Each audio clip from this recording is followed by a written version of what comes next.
So, if you're going to run tubeless tyres, the most important thing that you're going to need is the right tyre sealant. Now, I'm going to go through why I think that this orange seal is now hands down the best sealant that you can use for both road and for gravel. Now, a couple of months ago, I put up a video about how I was using the Silka sealant and some of the things to look out for. And based on a lot of the feedback that I had from other people, everyone was really raving about orange seal. And I had previously used it and it hadn't worked out for myself, but I decided to go back and give it another try. And since going back to it maybe 6 months ago, it's been absolutely flawless for myself. I've probably done around 7,000 K since then on this tyres as well, which is why I'm now replacing them. And I guess the big thing when you do use these sealants that you always really want to know about is, will it seal a hole? And I've tested that. I unfortunately got a puncture when I was going up a hill in a fondo in a group, and I heard it go that little ting, and it started to spray out sealant. And it was really annoying because I didn't want to lose the group that I was in. But sure enough, it sealed up and it was absolutely fine. I did in the end, or a couple of weeks after that ride, put in a dyno plug. But as you can see from the video here that I'm just about to overlay, the dyno plug, it worked great. It kept that tyre going for another couple of thousand K, and all the sealant just nicely kind of coagulated around it on the inside, and it was absolutely fine. So what I'm going to do now, I've got to change the front tyre onto this bike. The rear's already been changed just because it was winter here in Melbourne and the roads are terrible. And one of the main things that makes this so great is how easy it is to do the setup with this sealant. So I'll do that now. I'll run you through it, and then I'll go through on the other side just a couple of things that is always useful to know when you're using this sealant. Black gloves for the win.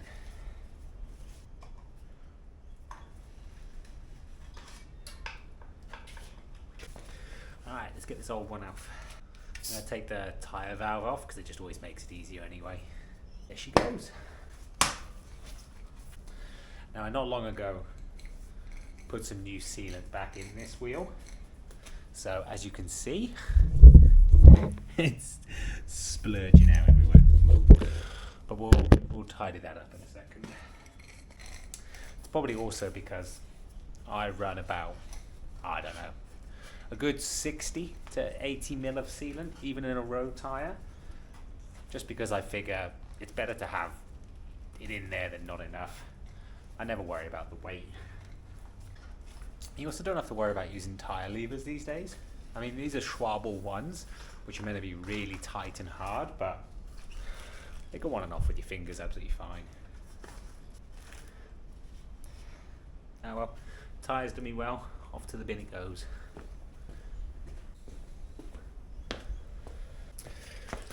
So we'll give this a clean up.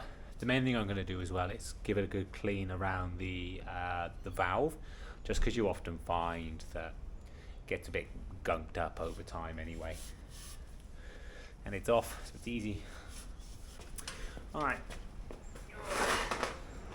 that's all off and cleaned out. So now I'm just going to pop the tyre on. Always check the direction that the tyre should go in. The amount of times I've put the tyre that's on the rotation in the wrong way, lost track. But this is one of the beauty of using this orange seal. Once I've got the tyre on, I'm going to use the pump just to seat the tyre, and then I can actually inject the sealant in through the valve versus the Silka where I had to pour it in. It just makes things so much simpler and cleaner. Now these are some big old 32 mil Cinchurado all-weather. It's time of year here. I'm not racing or anything like that, so just all about puncture protection at this point.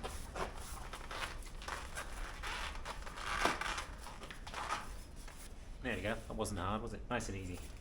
Right, let's get it beaded, and then we'll put the sealant in. Now if you are going tubeless, get yourself a good pump. This is the Topeak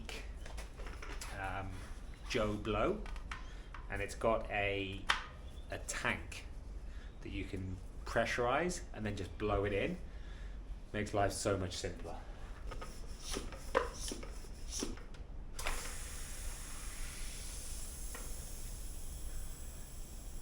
Easy. It's all just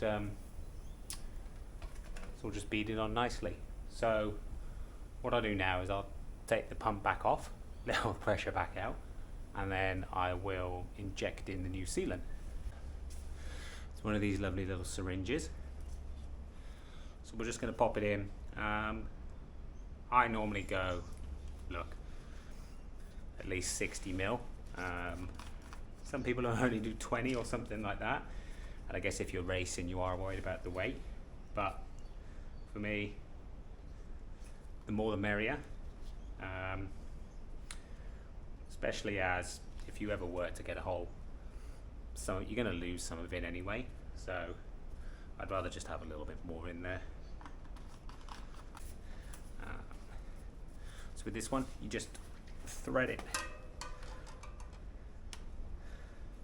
over the valve stem. In it goes.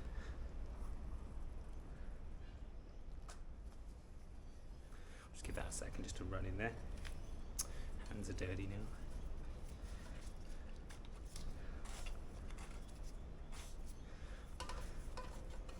And then from here, because the tyre is already seated, we pretty much just pump it up to whatever pressure we want.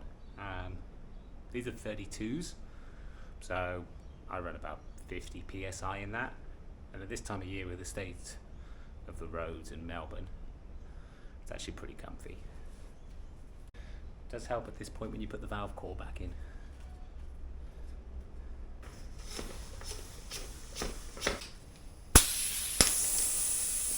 Give it a little shake. It's always good just to go for a quick ride afterwards.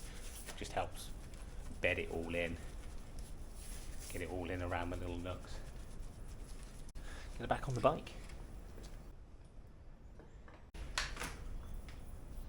So look, that's all done and dusted. About 5 minutes. It's nice and quick and easy. I really like. So this stuff is, I think it's a latex-based sealant, and I've had it seal holes now in both road tyres and gravel tyres. But the thing that I just trust about it now is I know it's going to seal, but also if I get a really big cut in the tyre and I've got to take the tyre off, unlike the Silka stuff, it's not completely glued on there. So it's a lot easier to work with. So yeah, I really recommend this orange seal sealant.